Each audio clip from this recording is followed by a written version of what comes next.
Happy Wednesday po mga sambayan karerista. August 12, 2026, Miyerkules. Atid sa inyo ng Mangkelos TV ang ating mga giya para sa araw na to, at merong 7 pangarera na bibitawan ng 5:30 ng hapon. Balik po sa pista o bakuran ng Philippine Jockey Club sa Padre Garcia, Batangas ang pangarera. At ito po ay may dala-dala pong carry over para sa pick 6 na 721,724.4 centavos na inyo pong pagninilay-nilayan. Ay pwede na rin po magtatagal pa at uumpisan na rin po natin pagbibigay ng ating giya. Salamat po. Karera number 1, start po ng winner take all. Post times 5:30 PM. Isang 3-year-old and above maiden race for placers with pentapekta at may distansyang 1,200 meters, 8 entries. Ang ating pong pampremera rito yung kalahok number 5 Little Bitty Boy na muling papatubayan po ni M.A. Alvarez. Ito'y may taglay pong remate sa kanyang ipinakitang takbo noong last July 19, kung saan ito po'y dumating lamang po ng tersera pwesto sa isang stakes race na pinalunan po ni Rapido at na segundong Yani Yanalast. Bilang panigunda naman po natin dito yung numero 4 Point of Balance na rerendahan po ni JT Pabilik. May taglay pong tuling at ito po yung muling rerendahan ni JT Pabilik. Tumakbo po nung last July 29 at nasegundo naman po ito kay Cranji.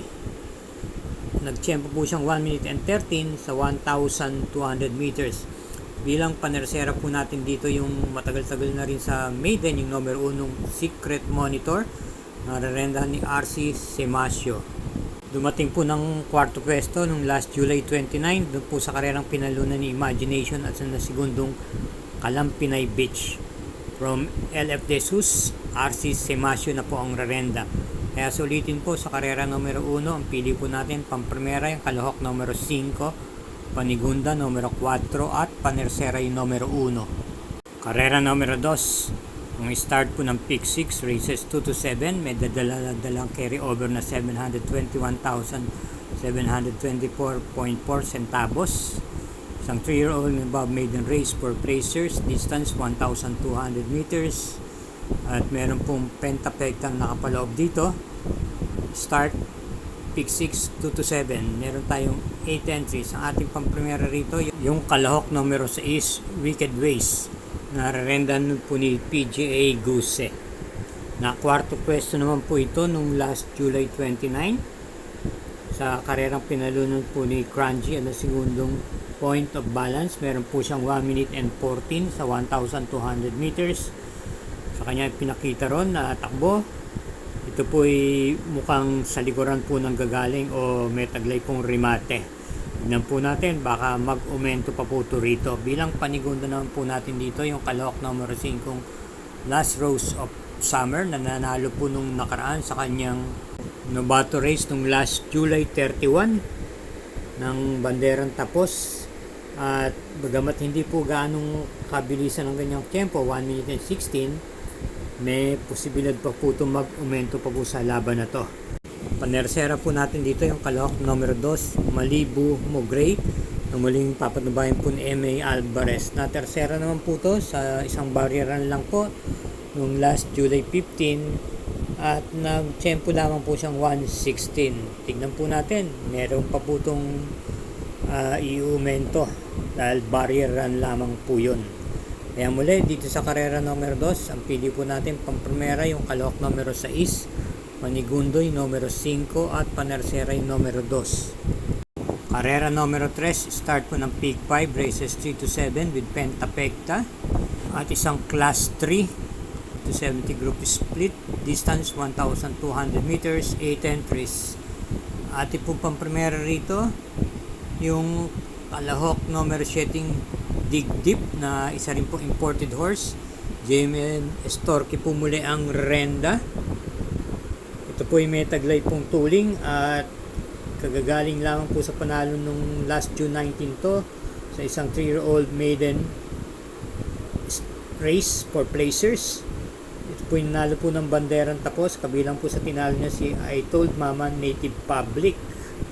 At nakapagtala po siyang tiyempong 1 minute and 12.2. Bilang panigunda naman po natin dito yung number 1 Diff Don. Isa rin imported, J.A. Gusi po ang rerenda. Na segundo nung last July 15 kung saan natuka na lang po ito sa meta ni Goat. Muli po siyang rerenda ni JPA Guse, pwede pong i-pacing at iparimate. Bilang panersera naman po natin dito yung number 2 Goat ni si A. Reyes na nanalo nga po noong last July 15 kung saan natuka niya lang po sa meta si Deep Don na nasigundo. Kaya dito po sa karera numero 3 ang pili po natin pang primera yung numero 7, panigundo yung numero 1 at panersera yung numero 2. Karera numero 4, ang start po ng pick 4, races 4 to 7. Isang 3-year-old and above maiden race for placers, distance 1,200 meters with pentapecta, 8 entries. Pamprimera, yung kalok numero 4, Native Public, na papatnubayan po ni M.A. Alvarez. Tumakbo po ito noong last July 19 kung saan dumating lamang po siya ng pang-5 pwesto sa distansyang 2,000 meters sa kabayang nanalong California Queen at nasigundong Imagination. Pwede po itong makipagsabayan sa harapan at isunod lamang. May isa pa niya pong magandang itinakbo noong last June 19 kung saan ito po ay dumating lamang po ng tersera pwesto kay Dig Deep at nasigundang I Told Mama. Panigundo natin yung kalok number 8 yung Looking Cool. Nalihito mong banderista at sa tingin ko wala na po siyang paunahin dito. Siya na rin po kagad ang unang lundag. Ito naman po ay dumating po ng 4th pwesto nung last July 29 kay Animo Magnolia at Dynamic R. Muli po siyang papatnubayan sa pagkakataon ito ni Y.L. Bautista.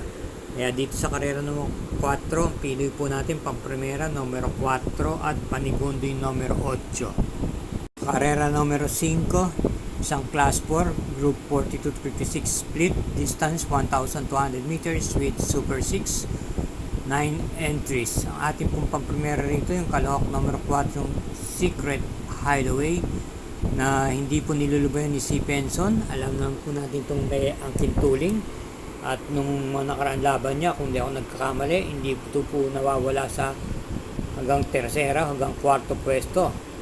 Kaya maganda rin po ang kanyang ipinapakita.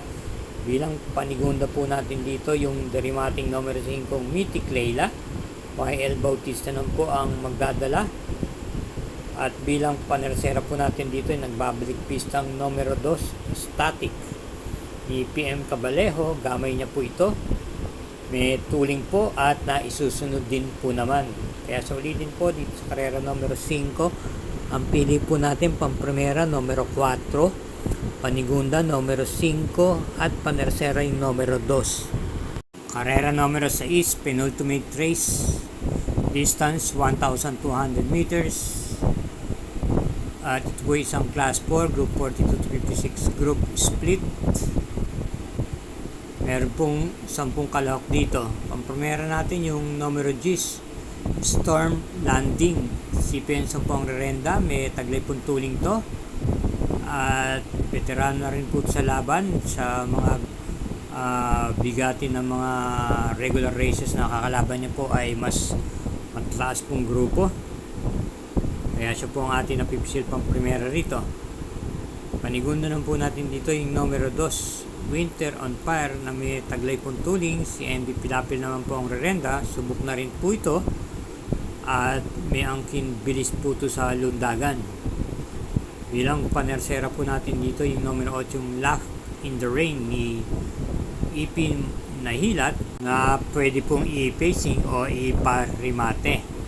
Kaya sa ulitin po dito sa karera numero 6, ang pili po natin pang primera yung numero G's, panigundo yung numero 2 at panersera yung numero 8. Karera numero 7, last daily double. Paratingan po ito ng winner take all, pick 6, pick 5 at pick 4. Isang class 4, group 42 to 56 group, split distance 1,200 meters. At meron pong 10 kalahok dito. Pang primera, yung kalahok number 4, Stay Funny, na nagbalik pista po nung nakaraan, tumakbo pero hindi po gaanong kagandahan ang kanyang pagkakasalida o ipinakita. Tingnan po natin, baka mag-umento po rito. Isa po isang imported horse at may angkin din naman tuling to. At gamay po ni NC Lunar. Bilang panigundo naman po natin dito yung numero 1 Nimbus Cloud ni JMS Torque, isa rin pong imported, at base sa kanyang mga preba, tapos galing sa kanyang maiden race, ay maganda naman po kagad ang kanyang mga ipinapakita sa regular race. Natitimbang po ito ng tercera hanggang segunda pwesto, kaya maganda po ang kanyang preba. Bilang panersera naman po natin dito yung numero G, Scott Cole ni EP Nahilat. May taglay itong tuling to na pwede pong makabuo ng ere at makatapos kung pababayaan. Kaya dito po sa karera numero 7, ang pili po natin dito ay numero 4, pang primera, panigundo yung numero 1, at panersera yung numero G's. Okay mga kasambayan karista, yan po ang ating mga gabay para sa araw na to, Miyerkules. Naway matapat po o makasilip tayo ng dehado. Ingat po sa ating pag-uwi at hinay-hinay lang po sa paglilibang. Again, thank you for watching.